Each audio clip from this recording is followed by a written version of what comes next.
Hello, hello, hello. I'm Marashu, coach of the Kapuskasing Karrablasts, and I'd like to welcome you to the Watermelon League Season 31. This is my team breakdown. Now, before I begin, I just want to real quick describe what's going on with the league and why I'm even recording in the first place. So, the Watermelon League is a Pokemon draft league where we have a bunch of picks.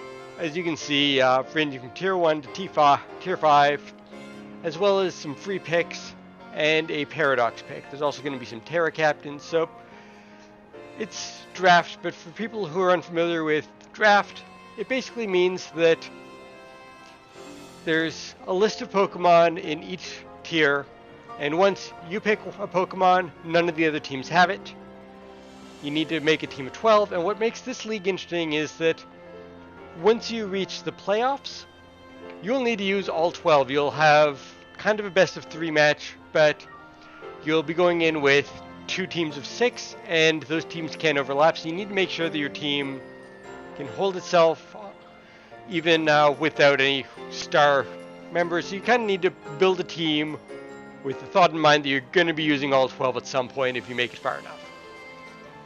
As for why I'm recording this, I wanted to challenge myself. I wanted to see if I could get my thoughts out coherently. I know sometimes I struggle with communicating, so I just want to try getting words out, explaining my thought process, explaining why I'm doing the things I'm doing, practice speaking out what I'm thinking as I'm doing them, also practice getting some video editing going on so I can splice together videos, maybe add some effects as the season goes on.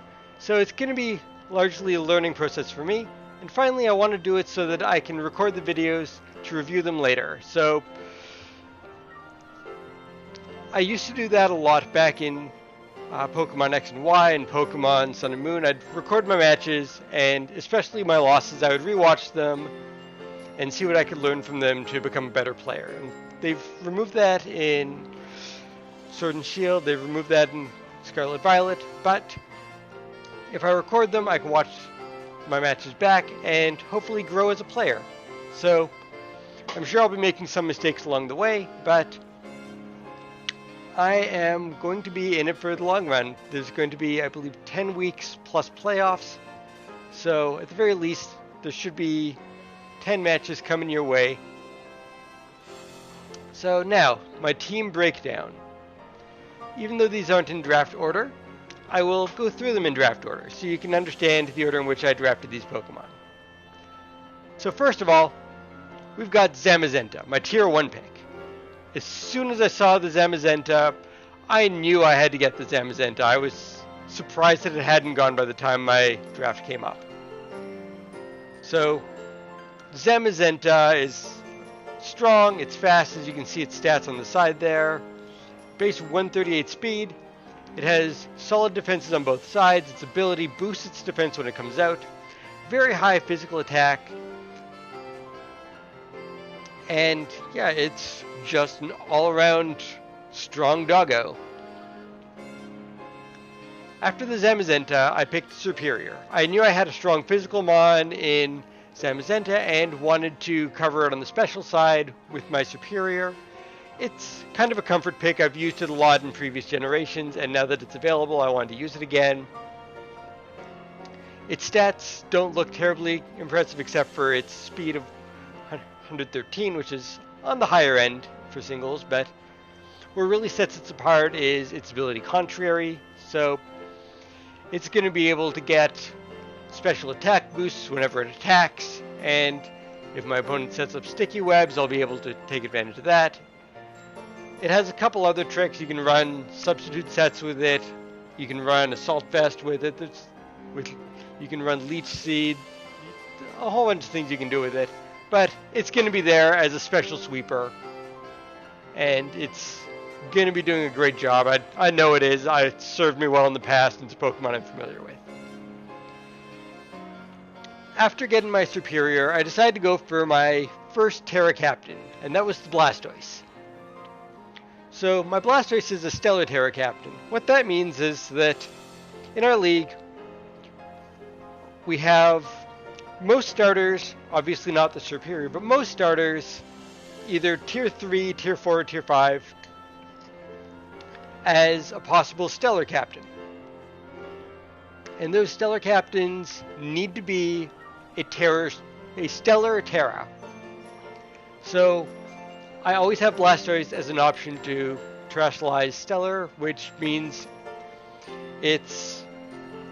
each one of its attacks will get a same type attack boost, so it just makes its offense a bit better. And I figured Blastoise is a good option for that if I wanted to run a Shell Smash, or if I wanted to run a more utility set with Rapid Spin and other things. Like, there's a few different ways I could go with Blastoise, but I figured it was a good stellar option out of the starters, so I wanted to make sure I got that early before I got left with something that didn't particularly want to be a stellar Terra. After the Blastoise, I decided that I wanted Cresselia. So I spent some of my free points and I made my first free pick of Cresselia. Cresselia is a very bulky psychic type, and with this pick I kind of decided the direction I wanted to go with my team. So while Zamazenta is very tough physically, getting a defense boost whenever it goes out, the Cresselia is very bulky, especially defensively, and it can set up on the special side of things. So I know it's been used to great success by other people in the past in our league, so I wanted to try it out. And with my pickup of Cresselia, I decided that I wanted to make a team that does not go down easily. I wanted to go bulky offensive for my team, I decided, so I wanted other Pokemon that could create defensive cores, things that just have some sort of good defense or special defense or HP or anything like that that just would make it hard for my opponent to get quick, easy knockouts even if they set up. So my next pick was going to be my Paradox pick, and for my team to succeed, I knew I needed to pick up a bulky Steel type, Ground type, Paradox type. Like, it just checked so many boxes. It could run Rapid Spin if Blastoise didn't. It could set up hazards. It can do a whole bunch of stuff. It's Iron Treads, my future Paradox Pokemon. By this point, some of the other Paradoxmons were already taken, and of those that were left, this was the bulkiest. Well, this was the one that had the best typing that didn't overlap anything else. So I went with Iron Treads, and I think it's the perfect Paradox Pokemon for this team and for my vision of what I wanted my team to do. My sixth pick is my Entei. It's a tier 3 pick, and honestly I feel kind of bad because the Empire Entei is captained by King, drafted one turn after me and was planning on getting the Entei right after me. So I scooped up his mascot right before King could. And I feel bad about it, but at the same time, this is draft. He had 5 other turns to take it, so it's tough. Like, I feel sorry for you, but at the end of the day, I'm happy I got my Entei. It's such a good tier 3 Pokemon. It honestly, strong fire type, has a great move pool, and as a tier 3 I felt it was a steal. Going along with tier 3 picks is Comfey. It is my second free pick, but it was a tier 3, and Comfey's a Pokemon that I knew I wanted for a few turns just because I wanted to have some healing options for the team. Now, I made a blunder with this one, admittedly, because I picked it for aromatherapy, which I later learned is not available in Scarlet and Violet. It was, ever since Gen 9, it's a move that's been discontinued. So my big plan for it to be able to get rid of status effects for the rest of the team and just make things live even longer fell short. I could not do that. However, it's still one of the better fairy types. It's mono fairy. It goes pretty much first whenever it acts with its triage ability. And while its stats aren't otherwise great except for its speed and special defense, it for sure has a good spot on the team for being fairy to cover for dragons or fighting or things like that. It can take a hit, and with its triage it can just heal back up. So it's going to be a welcome part of the team, no doubt. After the comfy, I took a Lowland Muck. I wanted a dark type, I wanted a poison type. It checked both boxes. It's very bulky. It can run curse setup. It can run choice band. It can do a whole bunch of different things. It's honestly a really good tier 4 Pokemon. It has solid defenses, especially the special defense, and HP.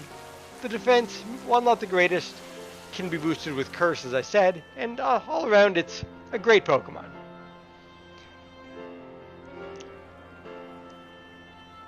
Also, as a tier 4 pick, was my Hoopa.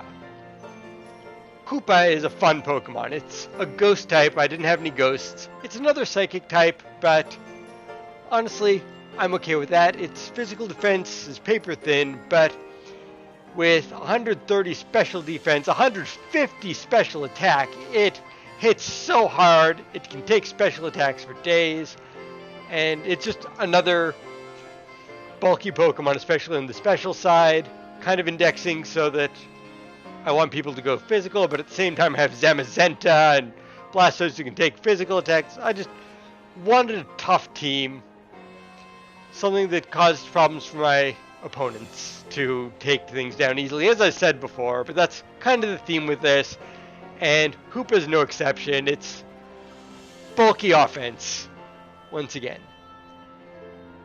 To support this bulky offense, I wanted Volbeat. Volbeat is a bit of an exception on my team. It's not got great bulk at all with 65 HP, 75 defense, 85 special defense. It's not the toughest of the Pokemons, but what it does have is access to Baton Pass and Tail Glow. So my special attackers like Cresselia, like Serperior, like the Hoopa, anything like any of those can get a +3 boost to special attack. Now, the league does have a rule that you're not allowed to Baton Pass stat changes to Paradox Pokemon, so I need to be careful not to accidentally Baton Pass a special attack boost to my Iron Treads. Its special attack isn't great, but the rules are the rules. Besides that, it gets access to a bunch of other support moves, and with its prankster ability, those support moves are going to go first. So it's got a bunch of tricks up its sleeve, but I'm mainly going to be using it to support my special attackers. Next, I wanted a tier 5 Pokemon. A lot of tier 5 Pokemon are the mid-stage evolutions, things that aren't terribly strong. And I was looking through the list and I spotted Toucanon. And while Toucanon's kind of slow, it has 120 base attack. I didn't have any flying types, all I had was Levitate on Cresselia, so I wanted a flyer. I wanted a normal type to be able to tank ghost attacks, and honestly, Toucanon's not a terrible pick for tier 5. And my final pick was Regice, and honestly I don't know how Regice made it to the final round of draft, but I was super happy to get it. It's another really bulky 200 base special defense, 100 HP, and 100 defense isn't too bad either. And with 100 special attack and knowing that I already had the Volbeat on hand, its special attack is nothing to sneeze at either. It's slow. As a nice type, it doesn't have the greatest defensive typing. However, it can make up for that with its really good stats. And with clear body, it can't get defense drops, so this is my team. I am really happy with the team. I have plans for it.